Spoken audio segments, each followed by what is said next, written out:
Começar, filho? Boa noite, senhoras e senhores. É um grande prazer darmos início ao nosso culto online desta noite com uma palavra poderosa da parte de Deus para o seu coração e para o meu coração. Antes de qualquer coisa, nós queremos orar, pedindo a bênção do Senhor sobre as nossas vidas. Pai, muito obrigado pela oportunidade que o Senhor nos dá de nos reunirmos aqui em nome de Jesus, para cantarmos louvores para o Senhor, porque só Deus é digno de receber a glória, a honra, o louvor e a adoração. Por isso, Pai, nos ajude a cantar com graça, com alegria e com, acima de tudo, com unção. Abençoa o Felipe, Pai, que vai estar nos dirigindo nesta noite, e a Ti damos desde já, meu Deus, toda a honra, toda a glória e toda a adoração, em nome do Senhor Jesus. Amém.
Santo, Santo, Santo, Santo, Santo, Santo, Santo, Santo, quero te ver.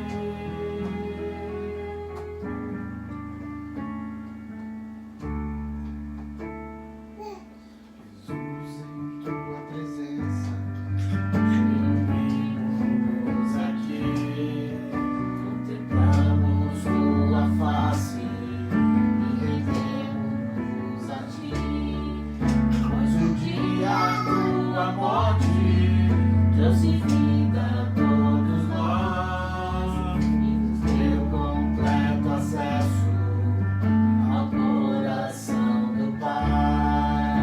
E o véu que separava já não separa mais. A luz que outrora apagada agora brilha e cada dia brilha mais. Só pra te adorar e fazer teu nome grande e te dar o louvor que é devido. Estamos nós aqui, Jesus, em tua presença, reunimos aqui, contemplamos tua face e rendemos a ti, pois um dia a tua morte trouxe vida a todos nós e nos deu completo acesso ao coração do Pai. E o véu que separava já não separa mais. A luz que outrora apagada agora brilha e cada dia brilha mais. Só pra te adorar e fazer teu nome grande e te dar o louvor que é devido. Estamos nós aqui, estamos nós aqui, estamos nós aqui.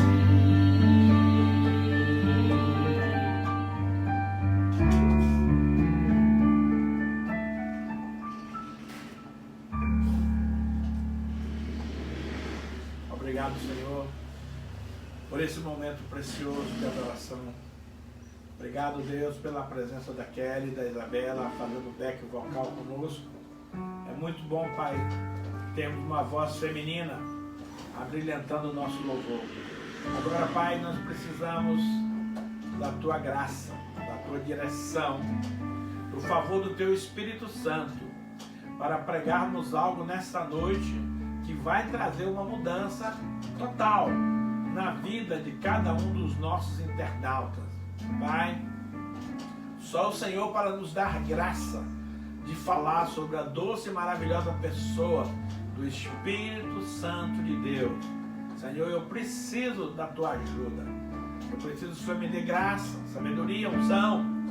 Que também, Senhor, essa unção e sabedoria possa ser estendida aos nossos internautas que estão nas suas casas, acompanhando a nossa ministração. Que o Espírito Santo tenha liberdade de confrontar em nós tudo aquilo que precisa ser mudado. E esta noite, Pai, nós damos ao Senhor toda a honra, toda a glória, todo o louvor e toda a adoração. Abençoa, Pai, cada um e cada uma dos nossos internautas que estão agora sintonizados na página do Facebook aqui da Igreja Apostólica de Jesus, o Pão da Vida. Pai, opera maravilhas essa noite nos nossos corações. Também aqueles que vão adentrar, Senhor, nesta live, no decorrer da ministração. Que qualquer pessoa que possa acessar a nossa live hoje seja grande e poderosamente abençoada pela pessoa de Jesus Cristo. E a Ti, Papai, toda a honra, toda a glória, todo louvor e toda adoração. Em nome de Jesus. Amém. Queridos, é com temor e tremor que nós queremos fazer essa ministração dessa noite. Uma palavra que é tão importante, uma palavra que é tão essencial para as nossas vidas. E mais do que nunca, eu preciso que o Espírito Santo me faça agradável aos ouvidos e aos olhos daqueles que nos assistem. Então, nós queremos já começar a respeito da dependência completa do Espírito Santo. Querido, essa ministração vai ser dividida em duas etapas. A primeira vai ser hoje e a segunda vai ser no próximo domingo. O assunto é extenso, o assunto é profundo e não dá para ministrar todo o conteúdo dessa matéria. É apenas uma live. Como hoje também vamos ter ceia, precisamos tirar um tempo para ministrar a ceia para os nossos irmãos e irmãs. Quero que você abra sua Bíblia comigo agora no livro de 1 Coríntios, capítulo 2, versículos 14 a 16, que diz o seguinte: ora, o homem natural não aceita as coisas do Espírito de Deus, porque eles são loucura, e não pode entendê-las, porque elas se discernem espiritualmente. Porém, o homem espiritual julga todas as coisas, mas ele mesmo não é julgado por ninguém. Pois, quem conheceu a mente do Senhor que o possa instruir? Nós, porém, temos a mente de Cristo. Meu querido e minha querida internauta, a compreensão desse texto, o entendimento dessa palavra hoje, vai fazer um divisor de águas na tua vida, antes e depois. Esse texto aqui de Coríntios nos diz que existe o homem natural e o homem espiritual. E minha pergunta é, em qual dos dois você se encaixa? Você é um homem ou uma mulher natural? Ou você é um homem ou uma mulher espiritual? Veja, o homem natural, ele está morto espiritualmente. Opa! Isso é muito sério. Eu vou repetir. O homem natural, ele está morto espiritualmente. Por quê, pastor? Vamos fazer uma pequena retrospectiva. Em Gênesis capítulo 2, versículo 7, está escrito o seguinte: então, o Senhor Deus formou o homem do pó da terra e lhe soprou nas narinas o fôlego de vida, e o homem passou a ser alma vivente. Esse texto de Gênesis 2,7 narra exatamente a maneira como Deus, usando as suas mãos, manuseou o barro e dali formou um protótipo, um boneco de barro, sem vida, inerte. Mas o Senhor pega aquele boneco, traz para perto de si e sopra nas suas narinas o fôlego de vida, que é o Espírito que vem de Deus. E a partir desse momento, aquele boneco se tornou alma vivente. Então o homem, meu querido e minha querida, foi criado por Deus tricotômico. Corpo que vem da terra, alma que vem da junção do sopro com o corpo, e o Espírito que vem de Deus.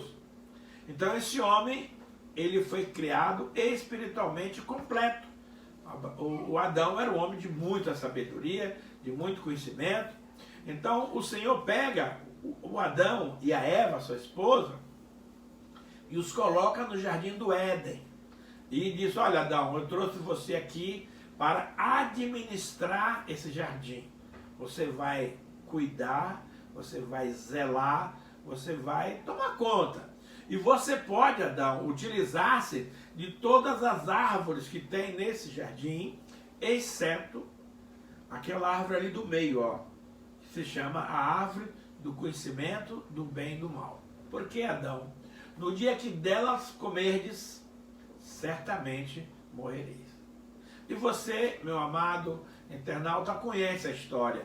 O tempo se passou e um belo dia a serpente aparece no jardim e leva o maior chaveco com a dona Eva, provando para Eva que ela poderia comer daquela árvore proibida, que não ia lhe acontecer nada. E a dona Eva, curiosa, né, foi lá e comeu. E realmente ela comeu e não aconteceu nada. Mas logo em seguida daquela conversa ali, chegou o Adão naquele ambiente. E aí a Eva comentou que havia comido do fruto e não tinha acontecido nada. E passou o fruto para o Adão e o Adão comeu. Só que aí aconteceu o pior. Quando Adão comeu daquele fruto, abriram-se os olhos de ambos, de Adão e da sua esposa Eva. Imediatamente perceberam que eles estavam nus. E aí eles fugiram da presença do Senhor. Então veja, Deus disse que se comesse da árvore eles iriam morrer.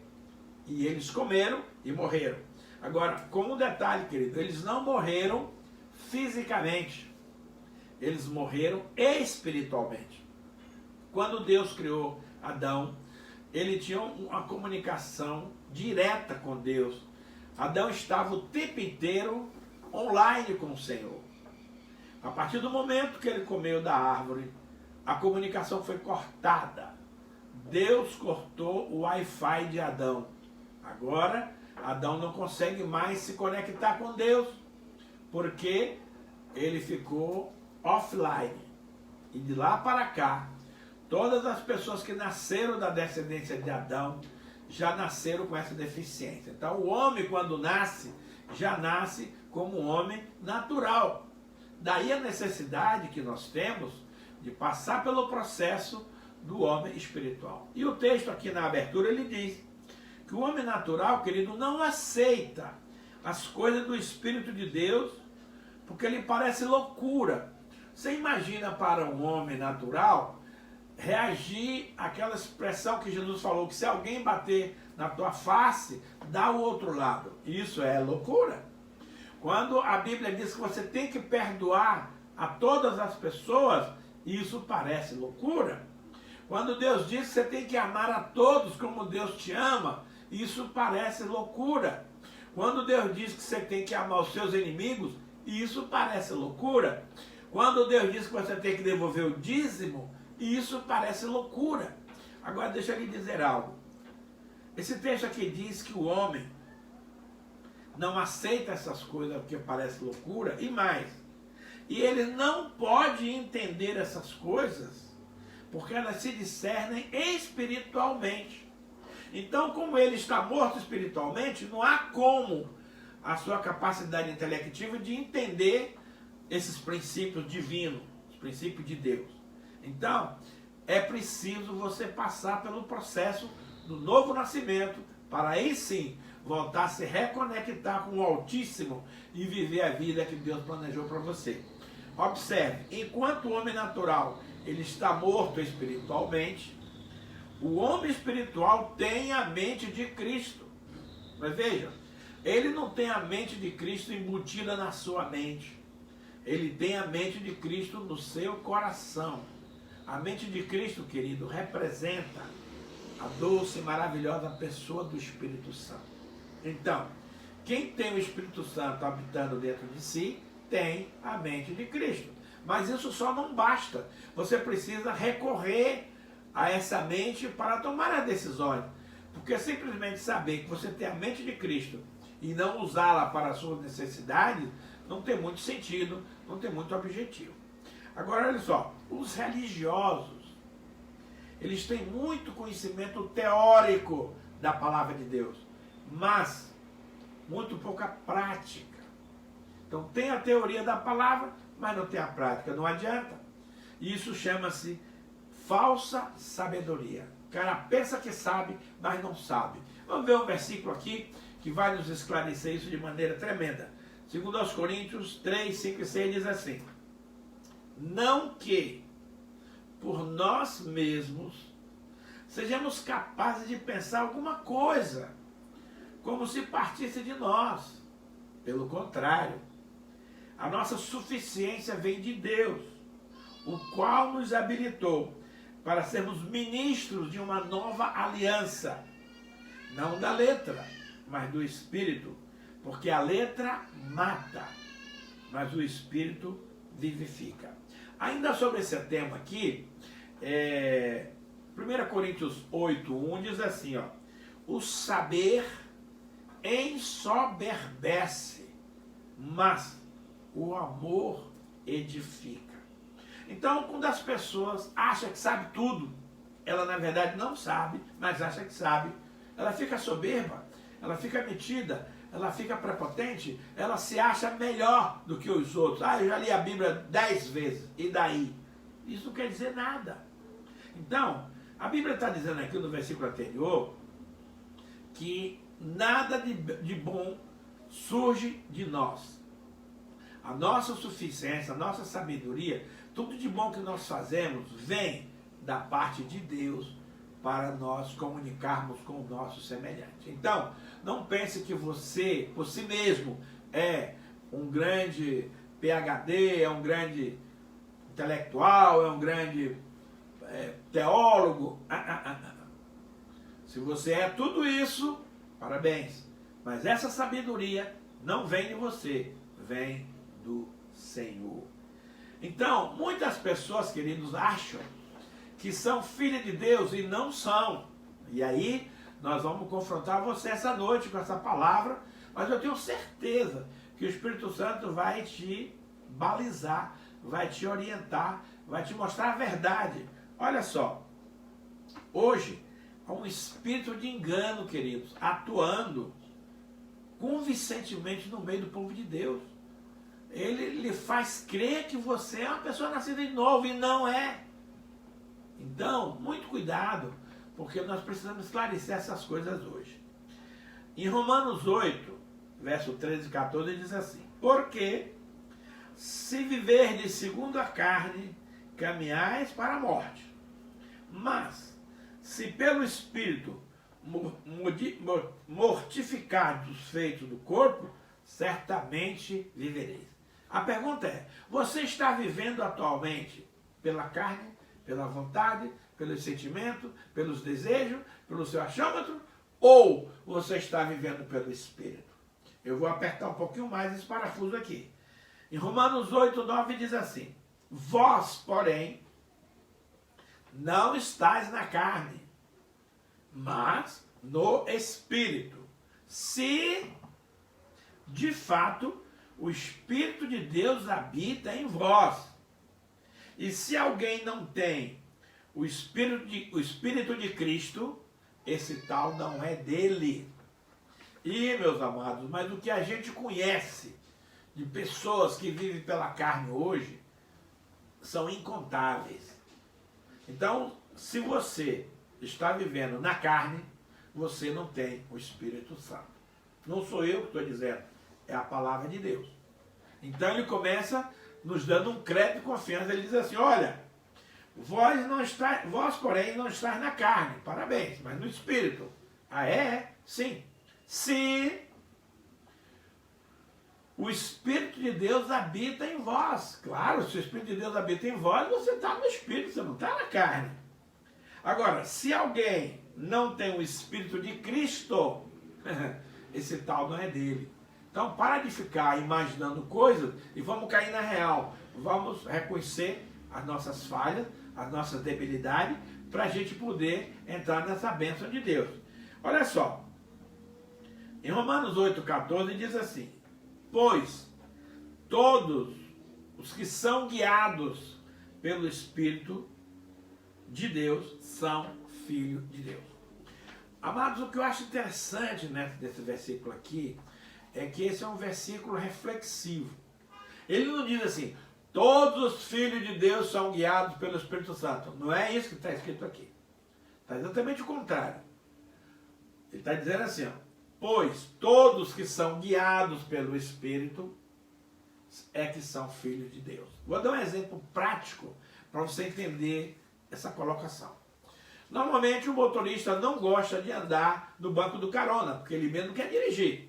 Mas se você quer entender essa citação aqui, nós vamos fazer um paralelo entre você, proprietário do seu veículo, sentado no banco do carona, e o Espírito Santo de Deus sentado no banco do motorista. O motorista do veículo é que decide para onde vai, a que velocidade, onde vira direita, onde vira esquerda, onde acelera, onde diminui, onde para. O cara que está do lado, que é você, o caroneiro, você não pode fazer nada, você está sendo guiado por alguém. E isso nenhum ser humano quer se submeter. Principalmente nós que somos motoristas, a gente mesmo dirigir o carro. É complicado quando você passa o carro para um amigo, para sua esposa, para o seu marido, para dirigir, você fica ali no banco do carona, assustado, porque você acha que dirigiria melhor do que aquela pessoa. Então, meu amado, minha amada, ser guiado pelo Espírito Santo é você sair do banco do motorista do seu carro, sentar no banco do carona e deixar a coisa rolar. E isso é ser guiado pelo Espírito. Então você precisa de alcançar um índice de compreensão, de maturidade, de entendimento espiritual para se submeter a essa condição maravilhosa. Agora olha só, em Gálatas 5, 16 a 18 diz assim, digo porém, andai no Espírito e jamais satisfareis a concupiscência da carne. Essa palavra aqui, andai no Espírito, o tempo do verbo aqui é um imperativo. Então não é uma condição de você estar pedindo para você fazer, dando uma sugestão. Não, é uma ordem, é um comando. Andai no Espírito. E se você andar no Espírito, você não vai satisfazer a vontade da carne. Aí ele vai explicar, versículo seguinte. Porque a carne milita contra o Espírito e o Espírito contra a carne, porque são opostos entre si. Gente, a carne veio da terra, o Espírito veio de Deus, não tem como dar uma similaridade nessa situação. Para que não façais o que porventura seja do vosso querer. Mas, se sois guiados pelo Espírito, já não estás sob a lei. Então o que eu quero trazer para você hoje, como lição, como orientação, como direção, é você se submeter à direção do Espírito Santo em todas as áreas da sua vida. Pessoal, familiar, profissional, ministerial, financeira. Olha só, Romanos 8, de 1 a 4 diz assim, agora, pois, já nenhuma condenação há para os que estão em Cristo Jesus. Querido, que notícia maravilhosa. Nenhuma condenação há agora para aqueles que estão em Cristo. Se você não está em Cristo, esse versículo não se aplica a você. Mas, se você está em Cristo, nenhuma condenação há. Aí ele vai explicar por quê. Porque a lei do Espírito da vida em Cristo Jesus te livrou da lei do pecado e da morte. Meu amado, deixa eu te dizer algo muito sério. Quando você ainda é um homem, uma mulher natural, a força do pecado está atuando no seu ser, no seu corpo, na sua mente. Há uma força chamada espírito de morte. Deixa eu ver aqui. A lei do pecado e da morte atua fortemente na vida das pessoas que são naturais.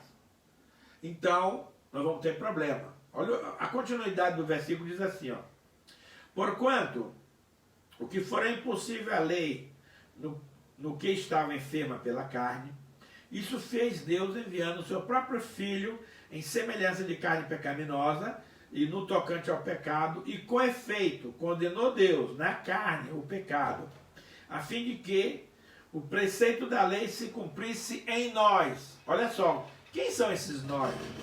Nós que não andamos segundo a carne, mas andamos segundo o Espírito.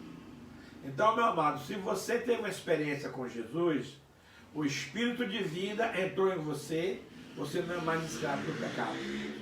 Agora, enquanto você não passar por essa experiência, a lei do pecado e da morte vai estar atuando fortemente na sua vida para lhe tirar dos caminhos de Deus. Então, eu preciso, a partir de hoje, deixar de andar pela carne, pela vontade, pelos pensamentos, por aquilo que me dá prazer. E eu agora vou procurar andar segundo a palavra de Deus, segundo os princípios da Bíblia, segundo os preceitos que Deus estabeleceu para a minha vida, para mim ser uma pessoa feliz e abençoada. Um versículo interessante é João 6,38, que diz assim: Jesus disse, eu desci do céu, não para fazer a minha própria vontade, mas para fazer a vontade daquele que me enviou. Então deixa eu te dizer algo muito importante nessa noite. Eu e você também descemos do céu. Sabe por quê? O Espírito está em mim e o Espírito está em ti veio de Deus.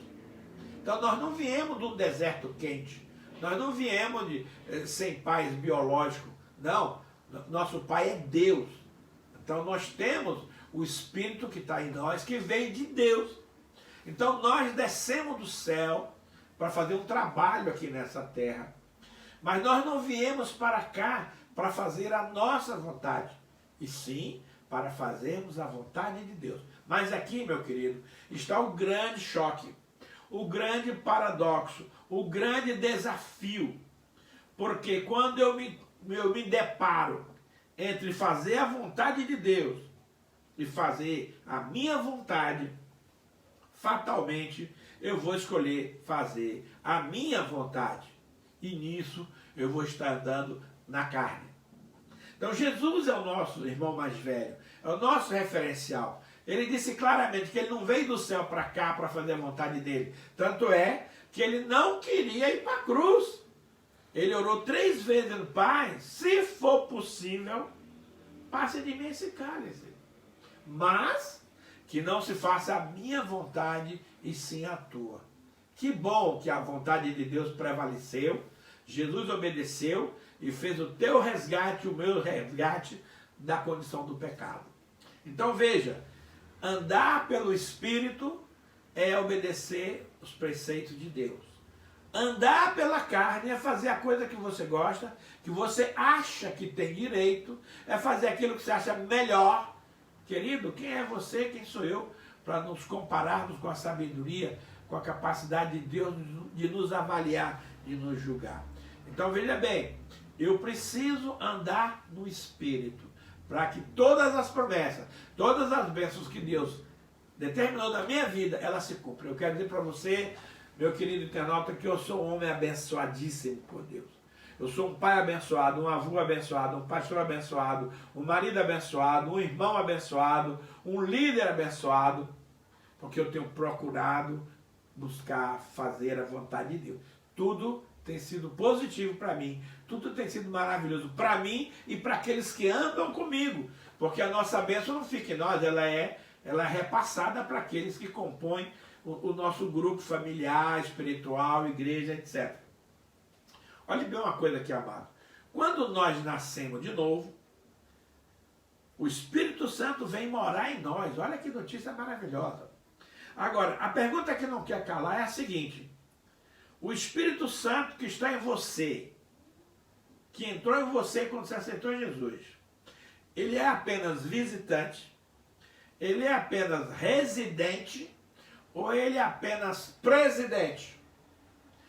Amados, em grande parte das pessoas, o Espírito Santo é visitante. Ele vem, faz a obra, fica um tempo com você, você apronta, entristece o Espírito Santo, ele vai embora. Ele não permanece em você o tempo inteiro. Aí já era. Aí você deixa de ser espiritual e passa a ser natural. Em outras pessoas, o Espírito Santo é residente. Ele está lá, ele mora naquela casa, mas ele não tem ação nenhuma. Ele não é chamado para nada, ele não é reconhecido, ele não é elogiado, ele simplesmente mora ali. É um hóspede que não faz absolutamente nada. Mas tem aqueles em cuja casa o Espírito Santo é o presidente. Esse é o seu caso, é o meu caso. No lugar que o Espírito Santo é o presidente, ele comanda, ele determina, ele orienta, ele faz, ele acontece, e nós o seguimos. E nós somos guiados. Então, quem é guiado pelo Espírito Santo? O Espírito Santo é o presidente da sua vida, na sua casa. Vamos ver o versículo aqui de Efésios 1, 13 e 14, que diz assim: em quem também vós, depois que ouvistes a palavra da verdade, o evangelho da vossa salvação, tendo nele também crido, fostes selados com o Espírito Santo da promessa, o qual é o penhor da nossa herança, até o resgate da sua propriedade, em louvor da sua glória. Deixa eu explicar isso aqui de uma maneira mais naturalista, mais convencional. Queridos, quando você manda uma carta para os Estados Unidos, para a Europa, para a Alemanha, para a África, você precisa comprar um selo no correio e grudar na sua casa. Aquele selo é a garantia de que sua carta vai chegar no destino, porque você pagou uma taxa, porque o selo identifica o lugar para onde a carta vai.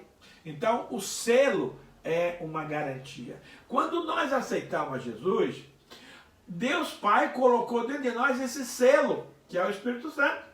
Então, quando o diabo olha para você, olha para mim, está vendo o selo de Deus ali. Opa, isso aqui eu não posso mexer, porque isso aqui é filho do Altíssimo. Então, o selo do Espírito Santo é algo visível aos olhos do inimigo.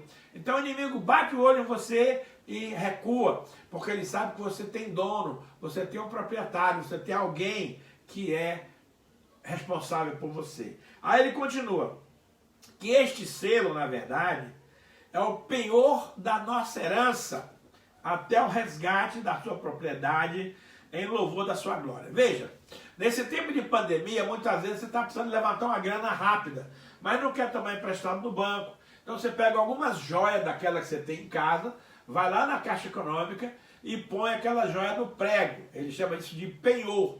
Então vamos dizer que a joia vale 100 mil reais. E o cara fala assim, ó, posso te dar 70 mil.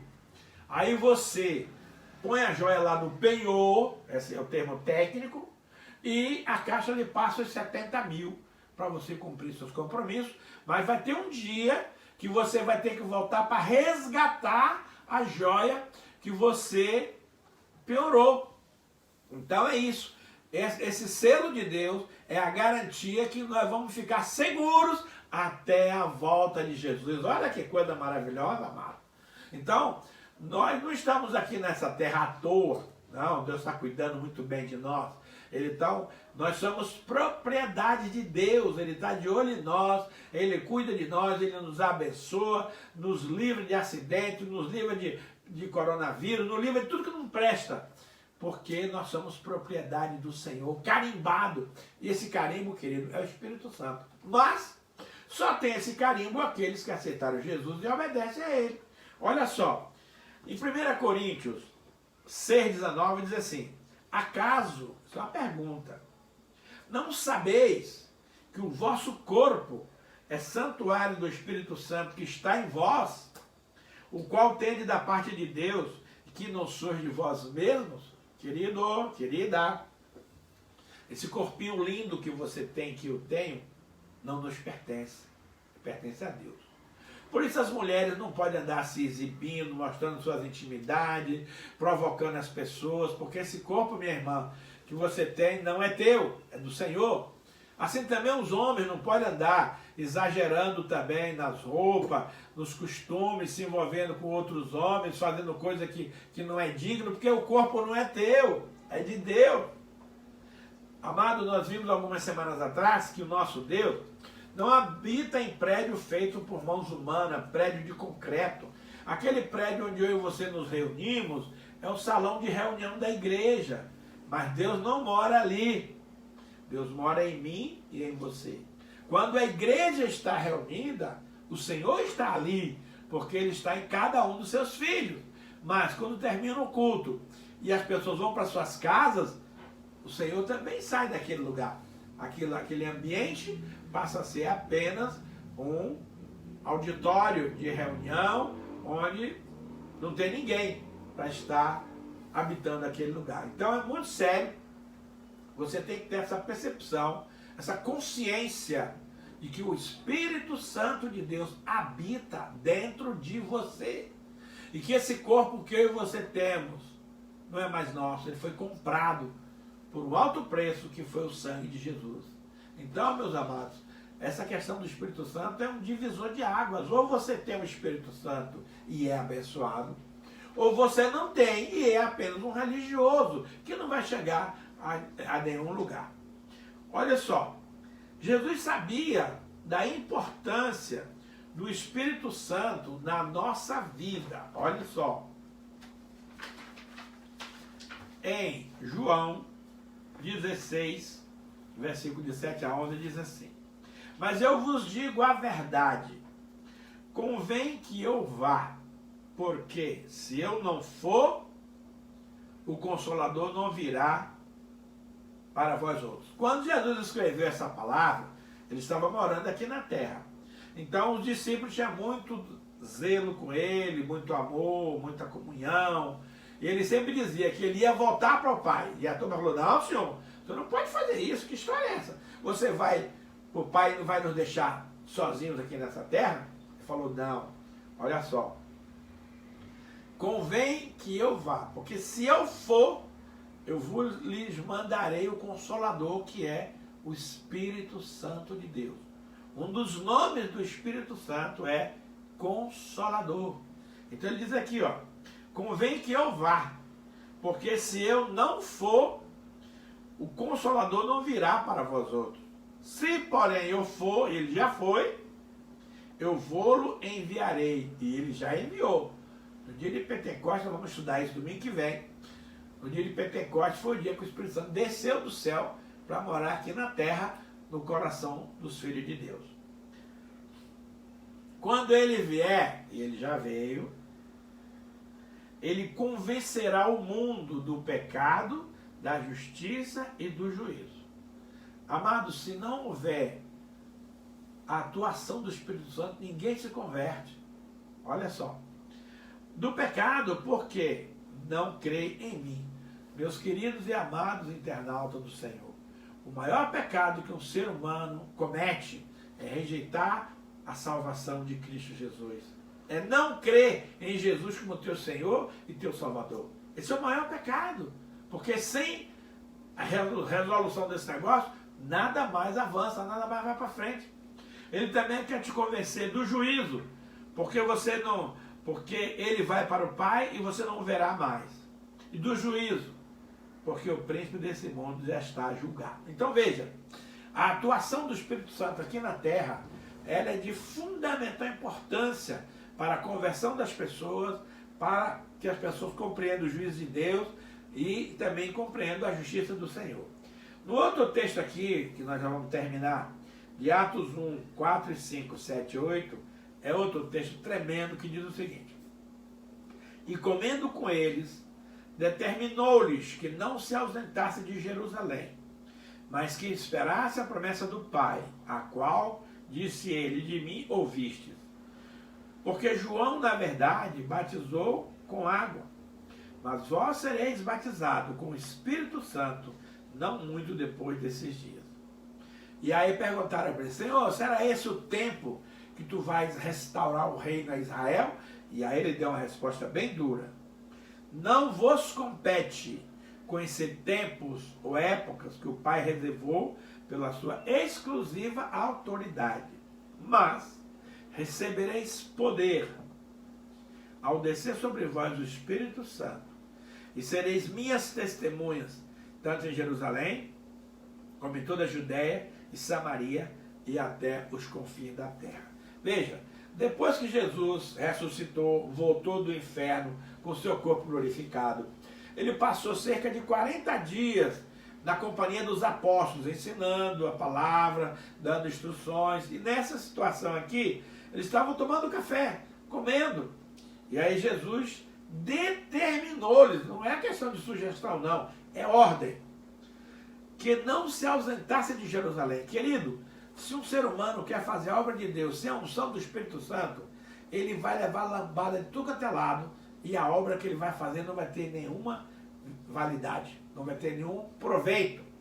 Porque para fazer qualquer coisa para Deus, eu e você precisamos dessa unção. Por isso Jesus disse para os discípulos: fiquem aqui até que sejais revestidos com o poder do alto. Porque João, na verdade, ele está falando do João Batista.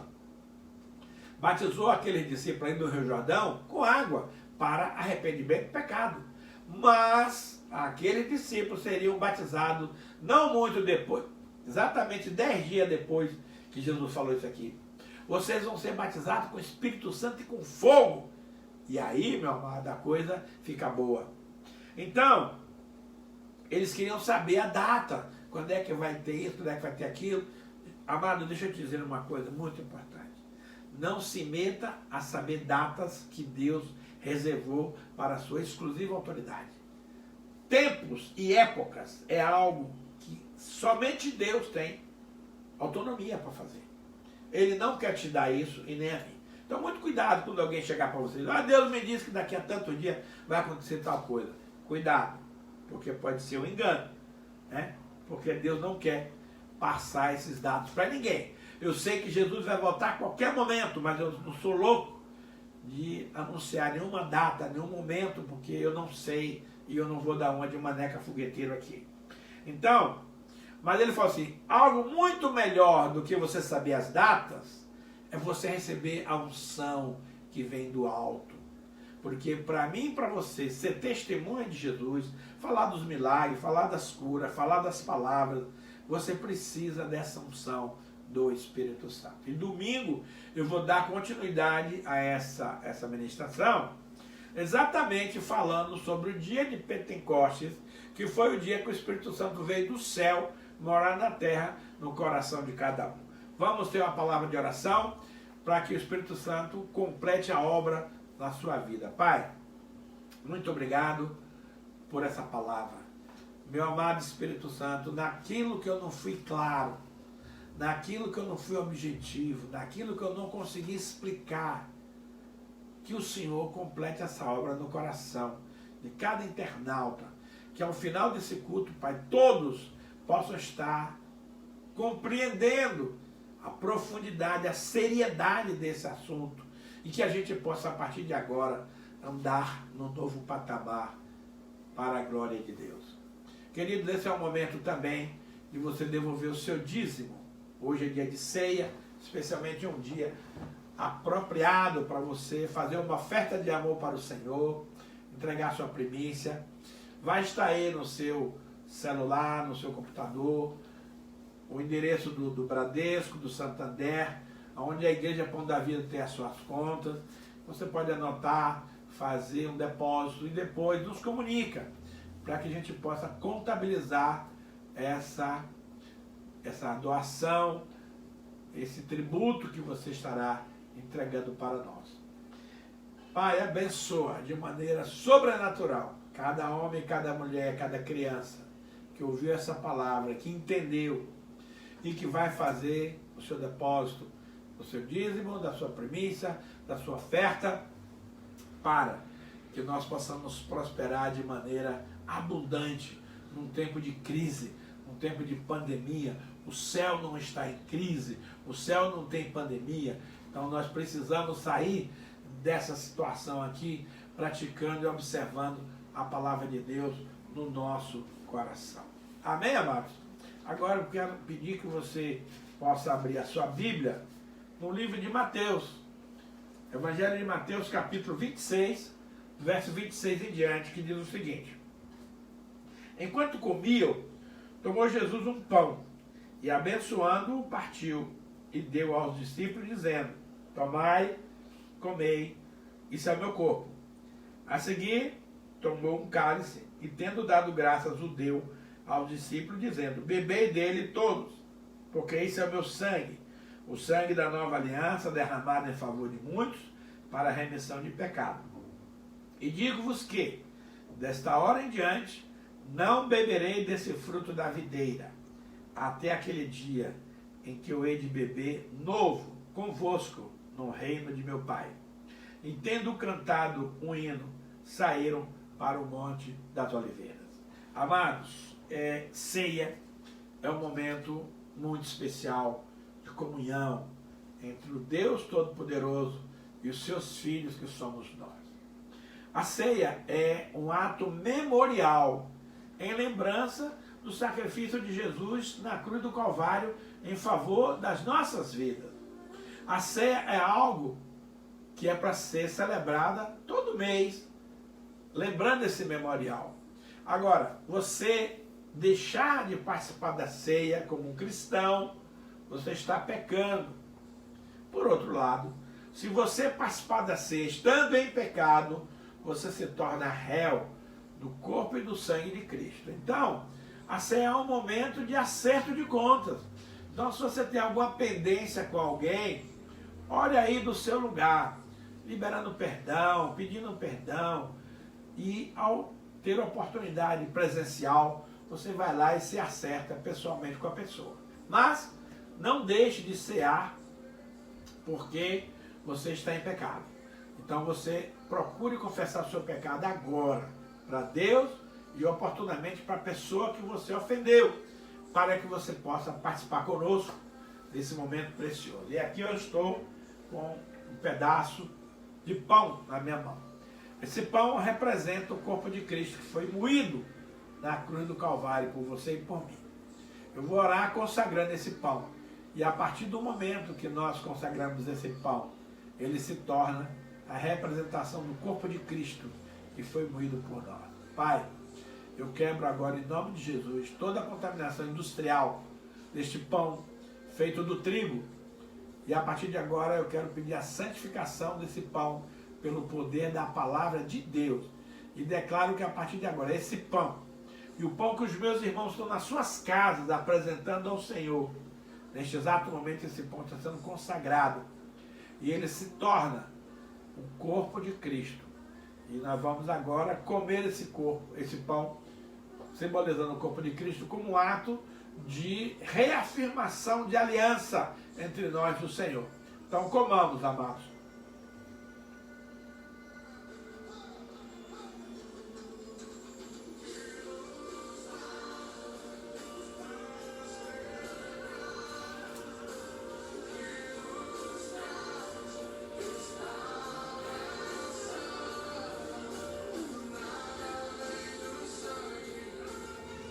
Por semelhante modo, depois de ter comido o pão, ele pegou o cálice e apresentou para o Pai. Pai, aqui está o cálice da nova aliança. Eu quero, meu Deus, consagrar este vinho, esse suco de uva que está nesse copo, declarando que a partir de agora, esse suco vai se transformar no sangue de Jesus, que foi vertido por nós na cruz do Calvário. Pai, que essa oração alcance todos os lares, todas as casas que os irmãos estão apresentando o seu suco diante do Senhor. A partir de agora, Pai, esse suco representa o sangue de Cristo derramado da cruz. Esse sangue, meu Pai, foi aquele que nos purificou, nos santificou, eliminou o nosso pecado. E hoje, este sangue, Pai, serve como um fator de proteção sobrenatural. Quando ingerimos esse sangue, o inimigo jamais vai nos alcançar. Nós vamos estar totalmente revestidos da unção, do poder, da graça do Senhor. Vamos tomar esse cálice agora, Pai, com gratidão no nosso coração, pelo ato que Jesus fez na cruz, e declarando, Pai, que nós hoje estamos reativando a nossa aliança com o Senhor. Nós queremos a cada mês, Senhor, reafirmar a nossa aliança contigo, devolvendo os nossos tributos, participando das ordenanças do Senhor, para que possamos ter o nosso encontro maravilhoso nos céus. Então, tomemos agora o cálice em nome de Jesus.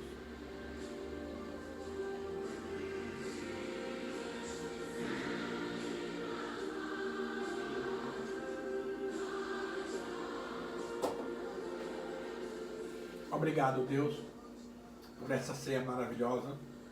Eu quero liberar uma bênção, Senhor, para cada família que está nas suas casas, participando dessa ceia, apresentando ao Senhor os elementos e fazendo uso de cada um deles. Que a bênção do Deus Todo-Poderoso alcance cada um dos nossos internautas que neste momento estão ligados em nós, participando desse ato profético da ceia, aguardando, Pai, aquele bendito dia que nós vamos estar com o Senhor lá na glória, participando das bodas do Cordeiro. É um dia, Pai, que eu estou ansioso, aguardando a nossa subida para o encontro com o Senhor nos ares. Abençoa o teu povo, Pai, que nesse momento está nos assistindo. Senhor, que esta pandemia, que esse Covid-19 não tenha nenhuma ação na vida dos teus filhos, que nós possamos passar liso, isentos de todo e qualquer contra-ataque do maligno, e que a gente possa, Senhor, na próxima semana, se for a sua vontade, fazer a nossa reunião presencial no nosso templo, para que possamos rever fisicamente os nossos irmãos. Mas, se continuar nesse ritmo que está aí, nós vamos fazer mais uma semana de live por internet, porque nós não queremos, Deus, desobedecer às autoridades governamentais, nós não queremos, Senhor, ser imprudentes, nós não queremos, Pai, brincar com coisa séria. Sabemos que estamos revestidos, mas isso não nos dá o direito de brincar com fogo. A gente sabe que quem brinca com fogo se queima. Por isso, Pai, eu te agradeço por esse momento e peço a tua bênção para cada um dos nossos internautas, em nome do Senhor Jesus. Amém, e amém, e amém. Glória a Deus.